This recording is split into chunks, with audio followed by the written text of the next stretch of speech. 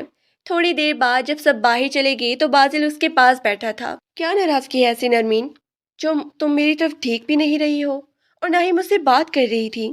آخر ایسی کیا بات ہوئی ہے؟ تم کیوں خود کو اتنی اذیت، اتنی ذہنی ٹینشن دے رہی ہو؟ مجھے بتاؤ تو صحیح۔ اس نے نرمین کے ہاتھ تھام لیے تھے، جیسے اس نے دھیرے سے چھڑوا لیا۔ وہ کچھ بھی کہنا نہیں چاہتی تھی، بالکل خاموش تھی۔ پھر 4-5 دن بعد ہسپتال میں رہنے کے بعد اسے گھر لے آئے تھے۔ وہ اپنے بچے کو پا کر دنیا جہان کو بھول گئی تھی۔ ایسے لگ رہا تھا جیسے اس کی زندگی مکمل ہو گئی ہے۔ بچہ بھی بالکل نرمین جیسا تھا، گورا چٹا، دکھنے میں کسی انگریز جیسا۔ پھر اس رات کو نرمین کے سامنے بیٹھا اور کہنے لگا، اب میں نے فیصلہ کیا ہے کہ میں پاکستان میں ہی کوئی بزنس کروں گا، واپس لندن نہیں جاؤں گا، کیونکہ اب میں نے تم سے دور رہ سکتا ہوں اور نہ ہی اپنے بچے سے۔ اس کی بات پر نرمین نے چونک کر اسے دیکھا، پھر دھیمے لہجے میں کہنے لگی، لیکن آپ کی اس بیوی کا کیا ہوگا جو لندن میں ہے؟ یہ سن کے وہ حیران رہ گیا۔ کیسی باتیں کر رہی ہو؟ کون سی بیوی؟ میری لندن میں کوئی بیوی نہیں ہے۔ نرمین کی آنکھوں میں آنسو بھر گئے تھے۔ پھر وہ روتے ہوئے کہنے لگی، جھوٹ مت بولیں، میرے موبائل پر آپ کے نمبر سے کسی لڑکی کی کال آئی تھی اور وہ کہہ رہی تھی کہ باسل میرا ہے۔ وہ مجھے دھمکیاں دے رہی تھی کہ میں آپ کو فون کیوں کرتی ہوں، وہ آپ کے ساتھ ایک ہی گھر میں رہتی ہے۔ یہ سن کر باسل نے سر پکڑ لیا تھا، پھر غصے سے کہنے لگا، یہ سب لیزا کی حرکتیں ہوں گی۔ میں قسم کھا کے کہتا ہوں نرمین، وہ میری بیوی نہیں ہے، بلکہ وہ مجھے پسند کرتی تھی، لیکن میں وہاں پہ رہنے والی کسی بھی لڑکی پہ اعتبار کر کے اس سے شادی نہیں کر سکتا تھا۔ وہ بھی وہیں پہ جاب کرتی تھی جہاں پر میں نوکری کرتا ہوں۔ اسے اس کی ماں باپ نے چھوڑ دیا تھا، وہ اکیلے اپنے اپارٹمنٹ میں رہتی تھی، لیکن میں اسے شادی نہیں کرنا چاہتا تھا کیونکہ اس کا کریکٹر ٹھیک نہیں تھا۔ جب میں پاکستان آیا اور واپس گیا تو میں نے اسے کہہ دیا تھا کہ میں شادی کر چکا ہوں، لیکن وہ سمجھتی تھی کہ یہ سب جھوٹ ہے، میں اسے بہلا رہا ہوں۔ ابھی اس نے ایک دن موقع پا کر میرے موبائل سے تمہیں کال کی ہوگی، میرا اس سے ایسا کوئی رشتہ نہیں ہے۔ اتنی سی بات پر تم نے خود کو اتنے دن اذیت دی۔ باسل نے اس کا چہرہ دونوں ہاتھوں میں تھام لیا تھا، جبکہ نرمین اسے یوں دیکھ رہی تھی کہ اس کی بات پہ یقین کرے یا نہ کرے، لیکن باسل کی آنکھوں میں سچائی تھی۔ سچ میں ہی اس سے غلط فہمی کی وجہ سے اس نے اپنے آپ کو بہت ہی تکلیف دی تھی۔ کیا تمہیں ابھی بھی مجھ پہ یقین نہیں ہے؟ کہو تو میں اپنے بچے کی قسم کھا کے کہتا ہوں کہ میں نے وہاں کوئی شادی نہیں کی، میری صرف ایک ہی بیوی ہے اور تم ہو۔ ہمیشہ تمہیں خوش رکھنے کا خود سے وعدہ کیا ہے میں نے، اپنے ماں باپ کی خاطر، اس گھر کی خاطر۔ یہ سن کر وہ شرمندہ سی ہو کر باسل کے سینے سے لگ گئی۔ اسے پورا یقین آ گیا تھا کہ باسل نے اس کے ساتھ کوئی دھوکہ نہیں کیا ہے۔ اس کے چہرے پر خوشیوں کی چمک تھی۔ باسل خدا کا شکر ادا کر رہا تھا کہ جو کچھ ہوا وہ صرف ایک غلط فہمی تھی۔ اب نرمین کا دل صاف ہو گیا تھا، اس کی زندگی میں خوشیوں کا اضافہ ہونے والا تھا۔ ابھی تک انہوں نے اپنے ہونے والے بچے کا نام نہیں رکھا تھا۔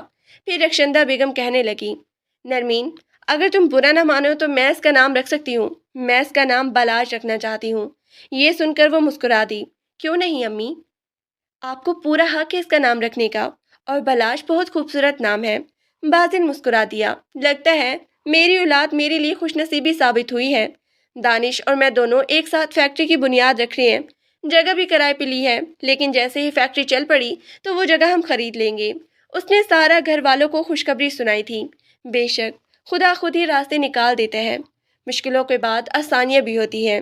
اب باسل اس گھر کا سربراہ تھا اور وہ اپنی ذمہ داری مکمل طریقے سے نبھا رہا تھا۔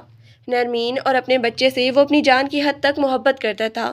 بلا جب 2 مہینوں کا ہو گیا تھا، سارے گھر والوں کی توجہ کا مرکز وہ ایک اکلوتا بچہ تھا۔ نرمین اپنے دل میں سوچتی کہ اس نے اپنے ساتھ ہونے والی سب آزمائشوں پر خدا کا شکر ادا کیا، کبھی کوئی شکوہ نہیں کیا۔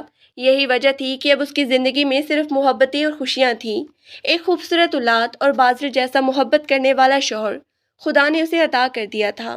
وہ دونوں ایک دوسرے کے سنگ بہت ہی خوبصورت زندگی گزارنے لگے۔